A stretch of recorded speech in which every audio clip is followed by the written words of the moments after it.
BlackRock chose to partner with Coinbase because of its scale in the market. Yes, welcome back everybody to Altcoin Daily. My name's Austin. In today's video, I want to share with you what's happening with cryptocurrency, including Bitcoin, the Metaverse, a Voyager digital update, what token Vitalik is dumping, and much more. Like always, check the timestamps down below, smash the like button, and let's jump in starting with BlackRock. Coinbase shares soar on a deal to provide crypto services for BlackRock clients. And the implications of something like this are major. BlackRock, the world's biggest asset manager, has formed a partnership with publicly traded crypto exchange Coinbase to make crypto directly available to institutional investors. And when they say make crypto directly available, what does that mean? Is it trading? Is it just custody? Is it both?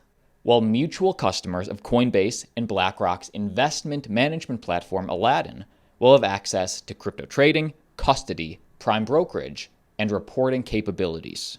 So it's a little bit of everything, and this will allow those institutional clientele to feel much more comfortable buying and storing Bitcoin and other top cryptos. BlackRock had $8.5 trillion in assets under management as of the second quarter of 2022. They're the largest in the game, while Aladdin had more than 200 institutional users, including insurers, pensions, corporations, asset managers, banks, and official institutions.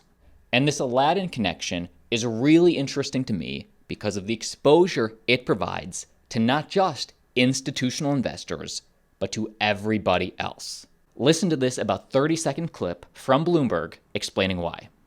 Watch this. Emily, I have to say, what is also interesting is the opportunity provided here from BlackRock, because this partnership, not just with BlackRock, but with a part of BlackRock that's called Aladdin, it gives you exposure not just to big institutional investors. Aladdin works with a lot of wealth management platforms across Wall Street and around the globe. And the reason that's interesting is it potentially exposes you not just to institutional clients, which is a growth area for Coinbase, but more people that can really fly into the more traditional retail business at a time when rivals like Robinhood are under a lot more pressure. Wow. Let this be a signal to you that while the SEC and the United States are getting their regulatory ducks in a line for cryptocurrency, they're ironing out the language, these major financial institutions are getting their ducks in a row for them and their clients. Just think about, like I said, if in the next 6-12 months we get that regulatory green light for at least Bitcoin, maybe Ethereum, but any sort of crypto clarity from those regulators, now the largest asset manager in existence is ready to pull the trigger on buying cryptocurrency whenever their clients say they want to. Big. But Austin, what about altcoins? What's happening that I should know as an investor? Well, again, check the timestamps down below. But first off, big news for Vechain. Vechain onboards Amazon Web Services for blockchain carbon management. And to get specific on the contract, this deal exists between vCarbon and Amazon Web Services, the company's cloud computing division. And what Amazon will provide technology to scale up operations to a national and continental level to manage carbon emissions for businesses, for countries, for whoever needs it. And this also could help the blockchain developer Vechain comply with carbon emission targets set by China in 2020.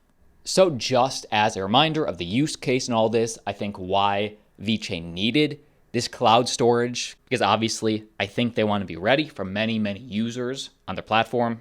It was China that established tight carbon emission policies in September 2020 with a 2060 carbon neutrality goal in mind. And this target compelled companies to rethink their carbon footprint strategy and leverage disruptive technology towards this effect. So China is telling every single business in their country that by 2060, you got to be carbon neutral, if not negative. And now Vechain, partnering with AWS, is getting ready to help with that business. And next piece of news for partner of the channel, Ceek. Which one of these CertiK audited Metaverse projects is your favorite? Well, Ceek is coming in hot at number 1 with a score of 95. And if you like security and audited projects, you'll love this. Top Metaverse projects with highest trust score audited by CertiK. Ceek beating out Everdome, MetaHero, and many others. And just as a reminder on what Ceek is, it's a metaverse, the #1 for virtual concerts, live experiences, including sports, and a 360 VR streaming platform on the blockchain. Boom, here it is. Very peaceful, very beautiful, I would say, but this is just one of the many locations in the metaverse. And something interesting is that Ceek metaverse venues are as close to real as possible, yet magical escapes. They are doing their land sale right now, where you can own, host, build, create, earn rewards, one world, unlimited possibilities.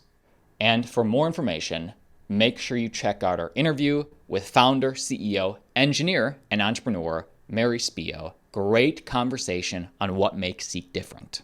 And I guess just the last thing I'll say, which I find pretty cool, is they have platformed many notable artists. Very quickly, watch this. Hi, this is Lady Gaga on Ceek VR. Yo, this is Ziggy Marley. Catch my live performance on Ceek. You're Bon Jovi and you're watching us on Ceek. So short and sweet. Give me your thoughts down below. And next up, big update if you had your coins in Voyager. Bankrupt crypto broker Voyager Digital approved to return $270 million to clients. As for the remaining assets, because they were in debt billions, I believe, Voyager Digital said that the bankruptcy estate will distribute those funds to creditors. So let's find out the details, because 270 to their clients, it's not everything, but it's not nothing either. On Thursday, presiding judge Michael Wiles gave Voyager the nod to return funds to customers held in custodial accounts at the Metropolitan Commercial Bank, MCB. So because they filed for Chapter 11 last month, the court decides how all this gets distributed. And I guess while they had funds in many different places, right? 3 Arrows Capital was one, they lent out money. Any of Voyager's funds they had at this commercial bank will now get distributed to Voyager customers. Of the remaining funds on the platform, totaling just over $1 billion, Voyager said that these belong to the bankruptcy estate, which will be distributed among all creditors. So jury is still out on that, but I would go to the Voyager website and check out how you can claim your money tokens if this is you. Next up, interesting news with Vitalik. Vitalik Buterin gets pranked with a 25 trillion coin token airdrop, then dumps 50% of that token. Wow. Did this token have any value? What was the ticker of this token? Well, Ethereum founder Vitalik sold 25 trillion, this was the ticker, poop, received from an unidentified prankster. The total amount of tokens dumped after that by Buterin through Uniswap is estimated to be about 33,000 USDC, so he made about $33,000. As a result, the price of that asset plummeted by 60%.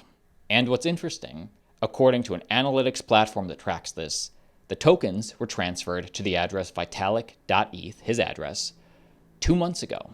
Now, many Ethereum-based projects transfer some of their tokens to Vitalik, hoping to get noticed by the crypto community. I just don't know if selling that token and causing a 60% crash is what those people had in mind. Anyway, if you ever want to send Vitalik something, Vitalik.eth, I'm not going to do it, but it's out there for any random altcoin to do. And next piece of news, an update on that Solana hot wallet exploit from 2 days ago. Experts find private keys on Slope servers, that's a hot wallet for Solana, still puzzled over access. So what this means is the fault was in the hot wallet itself, because for some reason, they kept all their users' private keys on a server, which they shouldn't do. They don't need that information. Blockchain auditing firms are still trying to figure out how hackers gain access to about 8,000 private keys used to drain Solana-based wallets. Solana has worked closely with both Phantom and Slope.finance. It has since emerged that some of the private keys that were compromised were directly tied to Slope. In a direct quote from one of the auditing firms, they said, "The working theory is that an attacker somehow exfiltrated these logs and were able to use this to compromise the users. This is still an ongoing investigation, and current evidence does not explain all the compromised accounts. Okay, give me your thoughts on this down below. And I'm no wallet expert, but I mean, Ledger and Trezor, they don't keep your private keys. They don't have them. You know, nobody has those private keys even until you set it up, until you get that wallet and you set that up yourself. So I don't know why Slope would have their users' private keys. And next up, another quick one, Vechain spotting. I know we covered them already, but Vechain spotting in the UFC, going out to the millions and millions of users that watch these fights. Pretty cool. Now, at the same time, Litecoin used to be a sponsor, and I don't think it really affected Litecoin's price or adoption in any way. But always cool to see. As I find more sightings of different altcoins, I'll keep you updated. And be sure to have notifications turned on, because this Sunday, our Mark Cuban interview drops. He talks about XRP, Cardano, the Ethereum merge, the Metaverse. We ask him all the nitty-gritty questions that nobody else will ask him. So stay tuned for that. Gonna be awesome.